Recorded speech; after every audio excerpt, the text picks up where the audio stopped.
اعوذ باللہ من الشیطان الرجیم بسم اللہ الرحمن الرحیم ومن یطع اللہ ورسولہ ویخش اللہ ویتقہ فاولئک هم الفائزون۔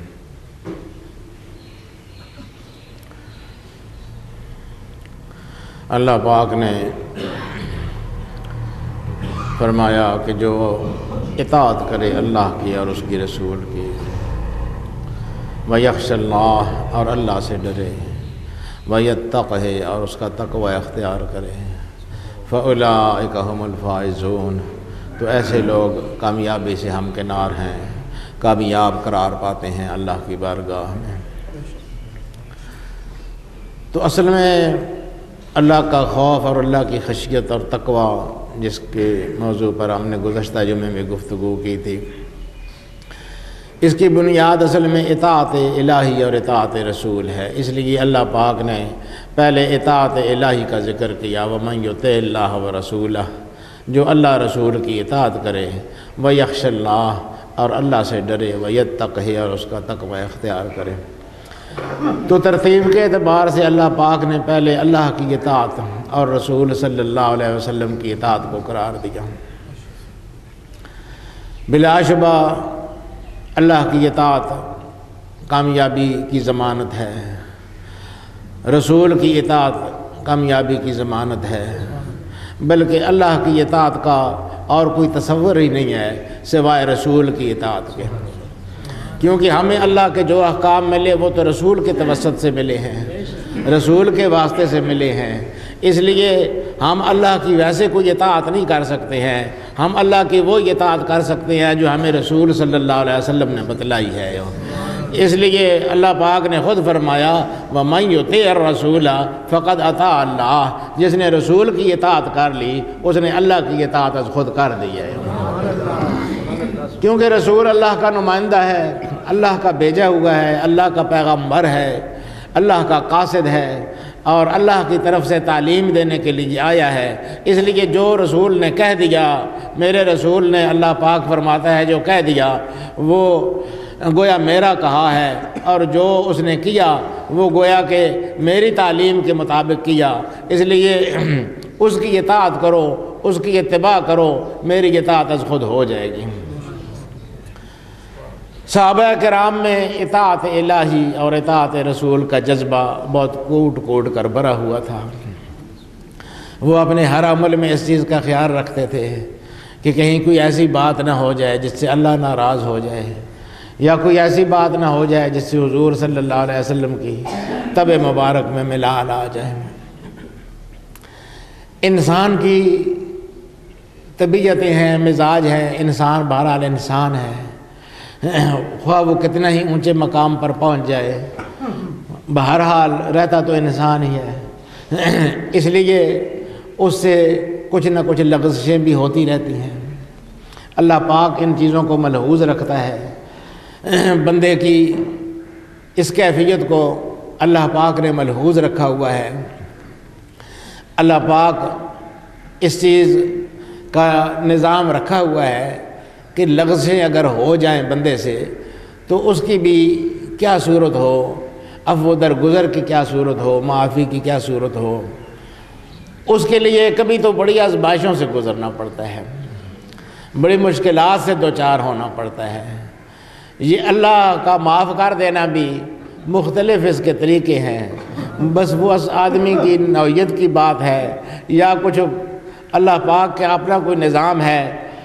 کبھی معمولی سی بات کی معافی مانگنے میں زمانے لگ جاتے ہیں۔ حضرت آدم علیہ السلام نے بھول کر وہ ممنوعہ درخت گھاس ان سے جانا سرزد ہو گیا تھا، طویل عرصے تک روتے رہے، فریادیں کرتے رہے، تب اللہ پاک نے ان کی توبہ قبول فرمائی۔ تو اتنا روئے ہیں آدم علیہ السلام کہ ایک روایت میں آتا ہے کہ آدم علیہ السلام نے جتنے آنسو بہائے ہیں، اولاد آدم کے سارے آنسو اگر جمع کیے جائیں تو آدم کے آنسو اس سے زیادہ ہو جائیں گے۔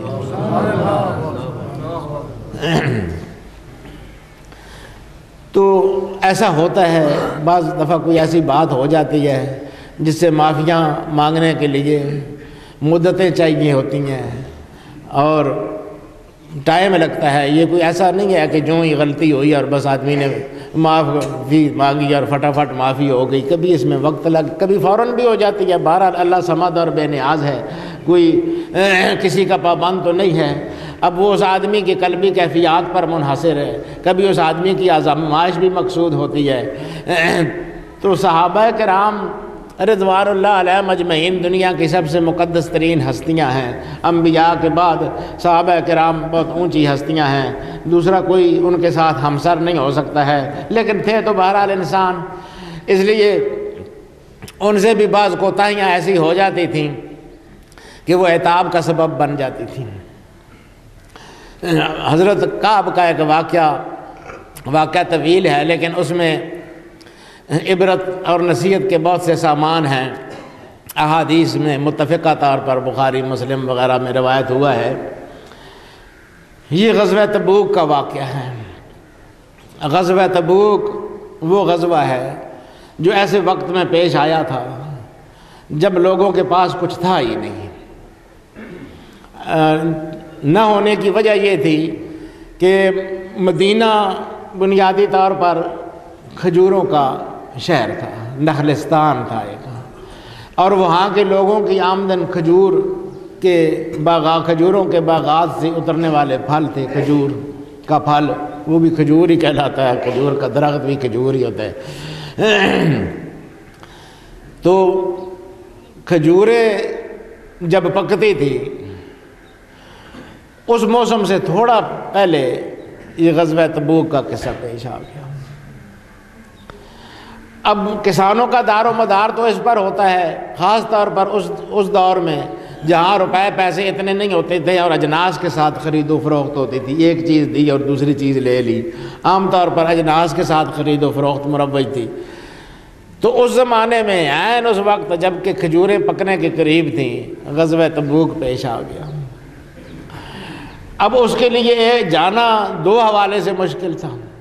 ایک تو اس حوالے سے مشکل تھا کہ پاس تھا ہی کچھ نہیں، دوسرا اس حوالے سے مشکل تھا کہ جاتے تو وہ بہت طویل سفر تھا، اور اس طویل سفر میں جا کے پیچھے نہ جانے کھجوروں کا کیا حال ہو۔ کھجوروں کا موسم قریب آیا کھڑا ہے، وہ دور جانا تھا، سینکڑوں میل دور جانا تھا، اور وہاں کیا حالات پیش آتی ہے غزوے میں یا کتنا وقت ہوتا ہے کچھ پتہ نہیں تھا، کتنا ٹائم لگے گا۔ ایک تو وہ کھجوروں کو دیکھ دیکھ کر جی ترس للچاتا تھا کہ دیکھو یہ کھجوریں کس طرح پکنے کے قریب آئی ہیں اور ہمیں اب نکلنا پڑ رہا ہے۔ ادھر سفر بہت طویل تھا، اس لیے ہو سکتا تھا کہ کھجوروں کے پکنے سے پہلے نہ واپس آ سکیں، اور ادھر یہ کہ پاس کچھ نہیں ہے، سفر زاد راہ وہ کوئی نہیں ہے، اور اس پر مستزاد یہ کہ شدید گرمی، جون جولائی کا مہینہ تھا، صحرا کا سفر تھا، اس لیے ہر پہلو حوصلہ شکن تھا اس سفر تھا، بڑا مشکل تھا۔ لوگ کہہ رہے تھے، دوسروں کو بھی کہہ رہے تھے، کفار منافقین، وقال الذین کفروا لا تنفروا فی الحر، کفر والے کہتے ہیں جن کے دلوں میں کفر ہے وہ کہتے ہیں لا تنفروا فی الحر، اس گرمی میں مت نکلو، کیا شدید گرمی ہے، اس میں کیسے سفر کرو گے۔ مسلمانوں کو کہتے پھرتے ہیں قل نار جہنم اشد حرا، ان کو کہہ دیجئے کہ یہ گرمی کچھ نہیں ہے، ان گرمیوں کو برداشت کرتا ہے آدمی تو پھر اس بڑی گرمی سے نجات ملتی ہے جو جہنم کی گرمی ہے۔ قل نار جہنم اشد حرا، ان کو کہہ دیجئے کہ جہنم کی آگ وہ بہت زیادہ گرم ہے، وہ شدید گرمی والی ہے، اس لیے اگر اس نار سے بچنا ہے، اس کی گرمی سے بچنا ہے، اس کی شدت سے بچنا ہے تو آج ان شدتوں کو برداشت کرو، اس دن ان شدتوں سے نجات پا جاؤ گے۔ گرمی کا مسئلہ بھی تھا، ناداری کا مسئلہ بھی تھا۔